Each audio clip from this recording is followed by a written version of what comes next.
from, to allow those households who would want to be able to get their electricity by prepaying it. These are just some of the initiatives that your government is putting in place to make life more affordable for you.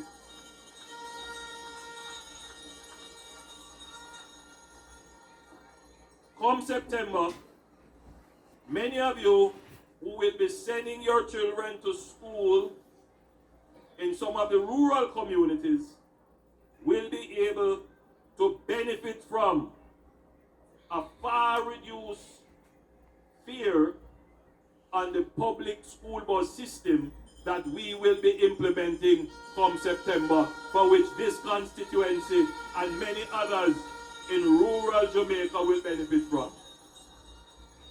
We have to give Minister Darrell Vaz some credit, because he took the first step and brought in 2 of the buses and tested them in his constituency and his wife's constituency. So we have some data as to how those buses perform. But you know, the value of what we're going to get from those buses is far more than the savings that you are going to get in your pocket.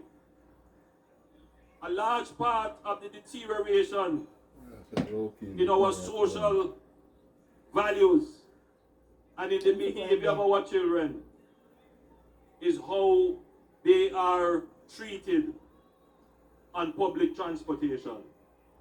It is what they are exposed to in public transportation. So even if there were a slightly increased cost relative to any other solution, I would prefer this solution, because it would mean that once and for all we can ensure that our children are transported from their home to school and from school back to home in an environment that is conducive for good and proper behavior that will improve generally our society. So my friends, these are just some of the things that we are doing. Whenever I come to the platform, I am tempted to go through all the things. But I am reminded that you have been here for a while. And the speakers have all said what I have said already, many of them.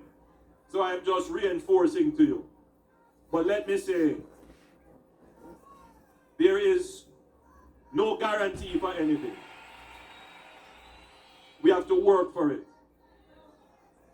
The story of my life is that I have never been given anything free.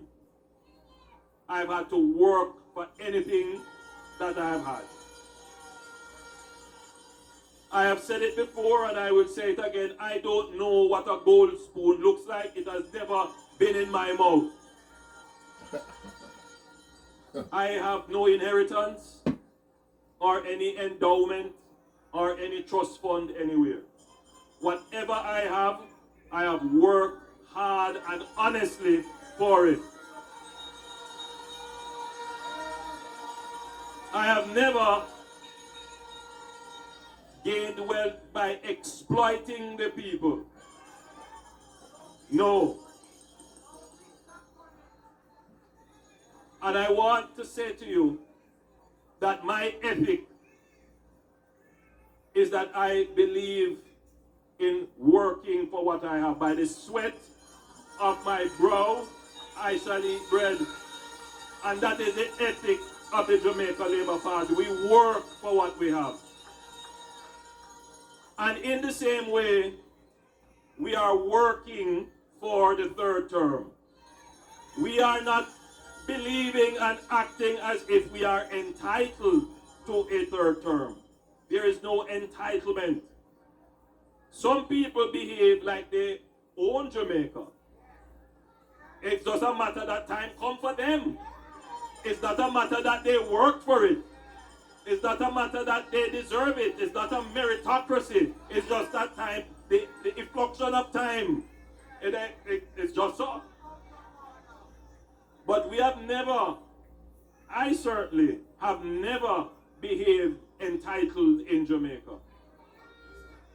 A part of the challenge that I face is that I represent a disruption, a real disruption for those persons who believe that they have an entitlement to Jamaica. You see, I don't have any Tapanaris in me.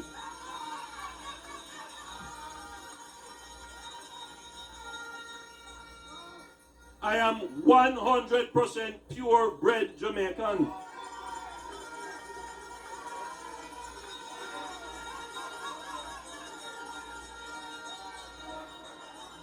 The struggles that you went through, I went through. I know what it is to walk to school. I know what it is to not have a seat in a classroom. I went to Spanish Town Primary with more than 60 people in the classroom. I know.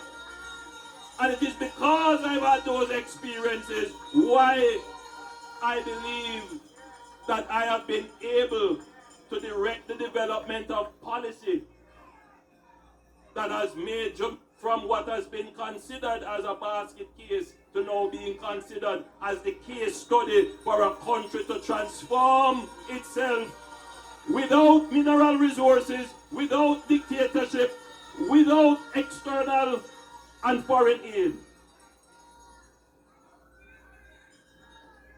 We, together as a people,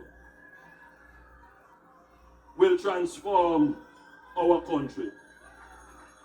I wish no man one thing with me.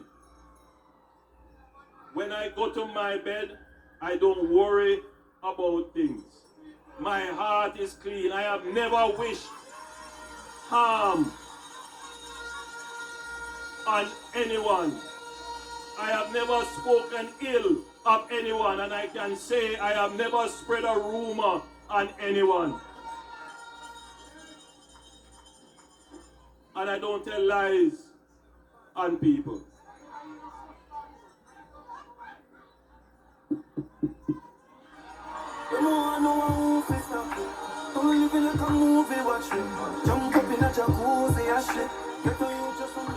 Mic check. Mic.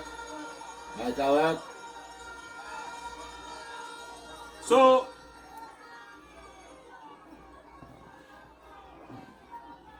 as I said it all, I've said it over and over and over and over again.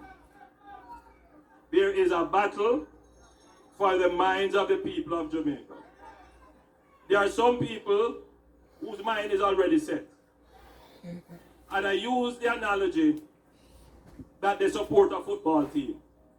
I am a Liverpool fan, and Desmond is a Manchester United fan. That not going to change. If Liverpool are lose, me a Liverpool fan. And if Manchester United are lose, Desmond is a Manchester United. It just not going to change. And so you have some people in Jamaica like that. I keep saying, however, that the consequences of supporting a bad government is far more dangerous to you than the consequences of supporting a bad football team. So to those who treat their politics like how they treat football, I would encourage them to start looking at performance and make rational decisions. And that is why we have put out now our achievements book, so that you can make rational decisions. The book, people look at it and say, oh, it's a PR stunt. No, think deeply about what that book is. That book is the expression of the Jamaica Labour Party's respect for you. We respect you. We know that you will take up that book of performance and you will read it and you will make your own logical conclusions as to who is best to run this country. That's what it is. It is our symbol of respect that for the first time in the history of Jamaica, a political party can turn over to you its prospectus of performance for you to decide and not to play upon emotions, but to focus your mind on performance. So Labourites, the time is drawing near. My Jamaican family, the time is drawing near.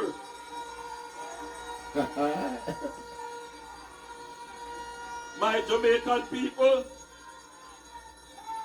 you have a strategic government, a disciplined government, a government that does things systematically and in order. We don't believe in Chaka Chaka, and we never, ever, ever, ever look Chaka Chaka.